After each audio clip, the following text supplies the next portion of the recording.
Hello and very good afternoon. Very warm welcome to all the dear students. Welcome back to ODA's YouTube session. Today where we are going to learn about invertebrates. That's the part 2 of the vertebrates and invertebrates. Before that, I would like to introduce myself here. My dear students, my name is Naya. I'm Science Master Teacher here at ODA class. I have more than 4 years of teaching experience. During this journey, I have mentored and taught more than 15,000 students like you. So my dear students, the session that you're watching right now, it's a YouTube session and here you have certain limitations. You'll not be able to, get access to ODA class core features. So my dear students, you can also get yourself enrolled to the booster course and be an ODA student. It's a 1 week of amazing course where we'll be providing you 3 sessions of maths and 3 sessions of science with all teachers of ODA class. So I'm a master teacher who is teaching you in the live class and after some time I'll go. What if you have any doubt? To whom are you going to contact? You have no connectivity with this. In that regard, my dear students, in case of booster course, you will be getting a mentor teacher as well. So this mentor teacher is going to give you a complete post-class support, will guide you, will counsel you, will monitor your performance and will also conduct one-to-one doubt sessions if required. Apart from that, we also provide homework on app itself and we do provide study materials as well as tests for more and more practice. So all these amazing benefits are there in the booster course but not in a YouTube session. So go get yourself enrolled right away.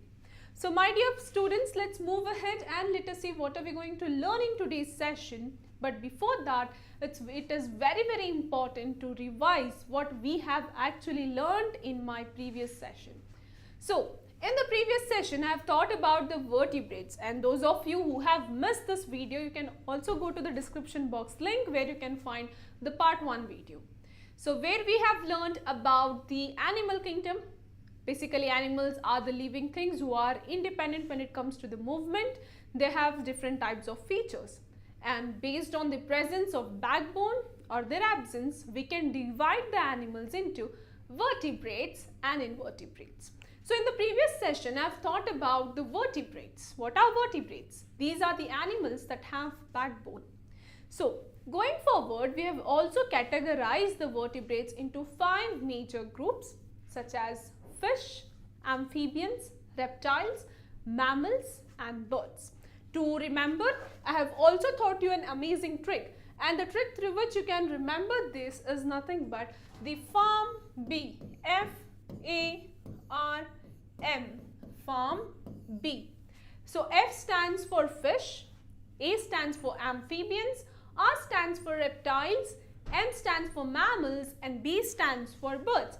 So we have also learned that these vertebrates have different features, such as some of them are warm-blooded animals, some of them are cold-blooded animals. For example, mammals and birds, they are warm-blooded animals. They have a capacity, they have that power that they can regulate their body temperature constantly.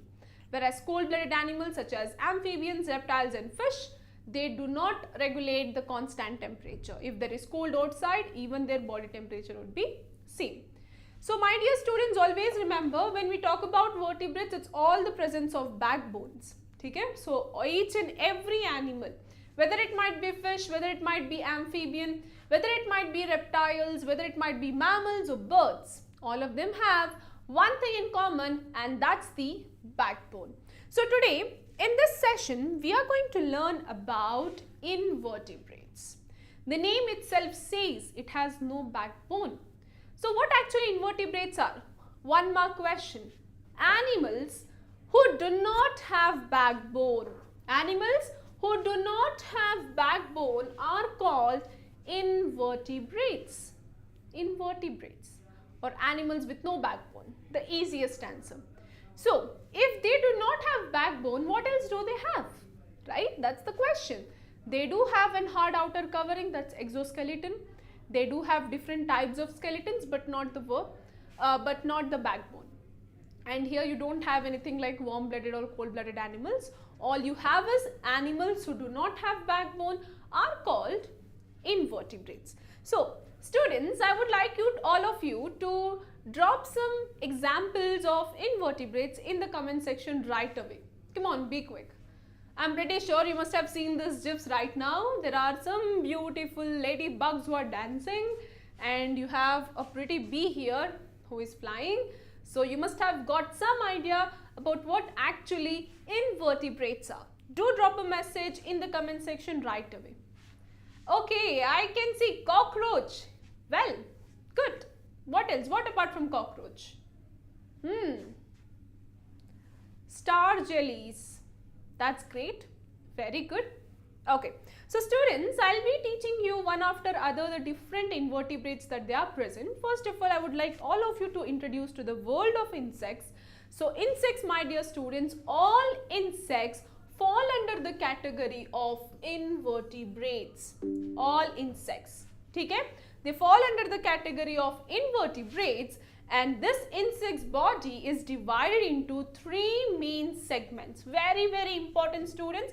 If you do not remember a detailed diagram about the insects, it is very, very important that at least you remember about the three important parts, that is the head, thorax and abdomen. So dear students, this is the head part, okay, this is the thorax and this is his abdomen. Okay, so students, thorax is that region that is present between the head as well as abdomen. So do we have thorax region? Yes, we do have a head here, right? We do have an abdomen. So the part between it is basically thorax. Okay, so students, so this, if you see this insects carefully, it has this three parts that has been divided. You will see antenna here, that's basically used for sensing the environment. Upon that, they have a specialized eye that is called compound eye. That's called compound eye. Apart from that, my dear students, you will also find they have wings, that is forewing and the hind wing. And students, you will also see there are small holes on the insect's body. What are these holes basically for? These holes are nothing but the spiracles, and these are very much important because it is these through holes that these insects breathe. Okay, so these are the different parts of an insect. Remember, insect body is divided into head, thorax and abdomen, and they have 6 legs. I hope this is clear, and as always, I am going to give you an activity. I want every one of you to use the comment section right away and to label A, B and C respectively right away. Come on. Your time starts now. Quickly label A in 10 seconds. Be quick, be quick. Come on everyone. You are left with 3 more seconds now. 3, 2, 1. Well done. It's head. How about B? What is this part, my dear students? This is nothing but thorax, right? How about C? Very, very easy. Head is present, there is thorax, and obviously this is abdomen. So I said all insects have how many legs? 6 legs, isn't it? All insects have 6 legs. So let us quickly count what are those legs, my dear students. Okay, how many legs are there? As I said, 1, 2, 3, 4, 5 and 6. Remember, there are 6 legs.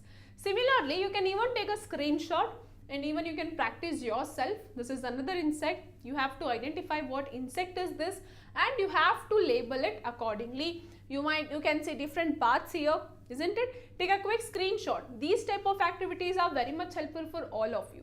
Okay. So students, I have one more amazing animal here, and I'm pretty sure everyone must have seen this in your home, right? At your homes you must have noticed at least once. That's the spider. So students, spiders have exoskeleton. Note it down. They have exoskeleton. What do you mean by exoskeleton? Exo basically means out. So it's an hard outer covering, okay, that is present in the spider. All right. And if you see, my dear students, spider is made up of cephalothorax, and abdomen. So, in the previous slide, I've taught you about the insects, right? Where you have seen three different parts. That's the head, that's the thorax, and that's the abdomen. Now we have cephalothorax and abdomen. All of you know what actually abdomen is. But how about cephalothorax? What is cephalothorax, students? It's like a fused head and the thorax. The fused head and thorax, it's nothing but the cephalothorax. See students, there is this head here, there is this thorax here. You know, it is so fused that it is very much difficult to differentiate between head and the thorax, isn't it? It looks like one segment. It looks like one segment, isn't it? Right, students? So, this part is actually cephalothorax. Clear, everyone? This is cephalothorax. And how about this? This is nothing but your abdomen. This is abdomen. Okay, I hope you can differentiate now, isn't it? Whatever that is there in the red here, it's the abdomen, and whatever that has been highlighted in the yellow color, that's the cephalothorax. Remember, cephalothorax is a part of spider's body where you can see head and the thorax have been fused. It's something like, yeah, it is something like head plus thorax, is equal to cephalothorax because it is fused. Okay, students? So, now tell me, students, do you think, is spider an insect? This is the big question for all of you right now. Let me know if spider is insect or not. If you think, yes ma'am, spider is an insect, go ahead, use the comment section, type 1 there. 1 basically means yes and 2 means no. If you think spider is an insect, do press 1 in the chat box, and if you think no ma'am, spider is not an insect, do press 2 in the chat box. Oh, very well, I can see few responses. Okay, 70% of you think, yes ma'am, spider is an insect. Okay, and 30% of you think, no, it's not an insect. Dear students, let me burst a myth here. Spider is not an insect. Why? Because spiders do not have 6 legs. Instead, they have 8 legs. Got it? Got it, students? How many legs do spiders have? 8. 1, 2, 3, 4, 5, 6, 7 and 8. That is why it's not an insect, okay? Because it does not have 6 legs. Clear? So now students, use this comment section again and identify what actually is this. You have a very pretty GIF on the screen, isn't it? It is so amazing. Come on, identify. What is this? Prawn? Are you sure? Crab? I don't think so. What is this? This is nothing but the lobster. Okay? This is nothing but the lobster. Students, lobsters are the invertebrates. They do have a similar feature to that of the spider. That is, they have a very hard protective exoskeleton. Look at this image carefully. See, when you see this image, you can actually recognize that how hard the exoskeleton is, right? So this exoskeleton helps them to protect. So this is the hard outer covering which protects the lobster. Now students, moving ahead, we have worms, and how many of you have seen worms? I am pretty sure many of you must have played in the mud, in the soil, right? Yes. So whenever you put a hand in a soil, you must have seen at least, you must have noticed at least one worm, earthworm, right? So students, what are these earthworms basically? They have a very long cylindrical body. You must have seen a cylinder, right? Something like this, right?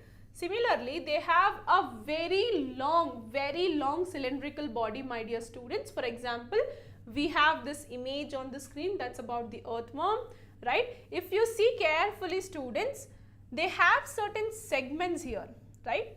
Their body is divided into segments, isn't it? And if you see, they're very moist.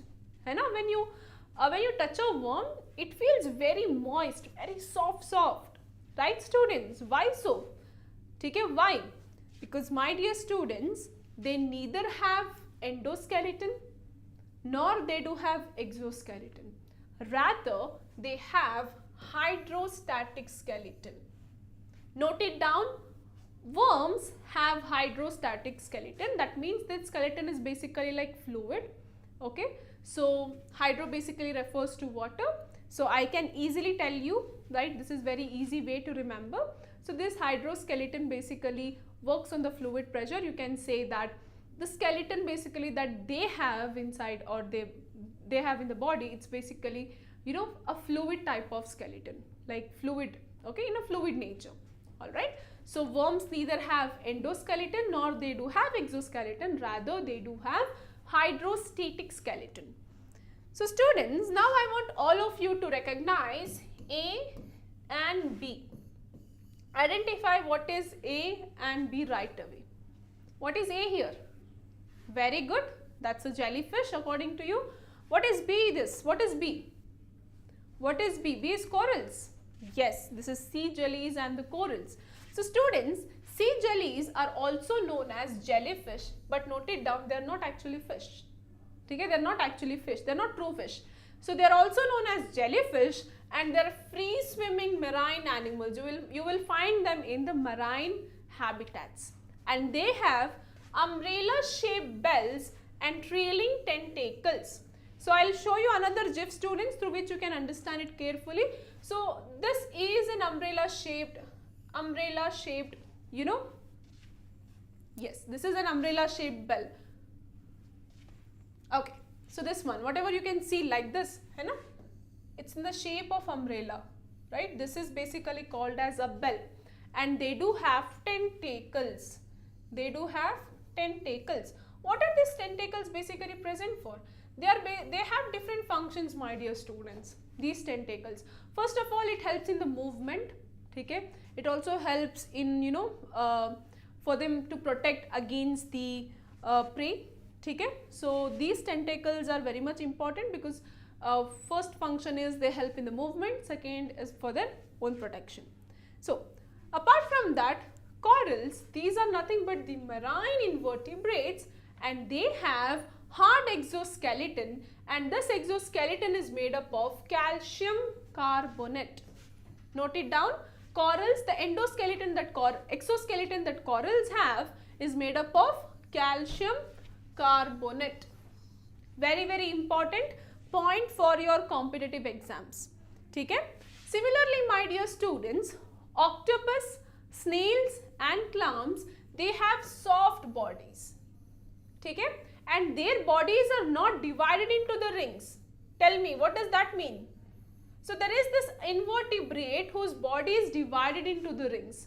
That's nothing but the worms, right? Similarly, octopus, snails and clams, their body is not divided or segmented like worms. Okay? So, students, now quickly identify what is A and what is B. Okay.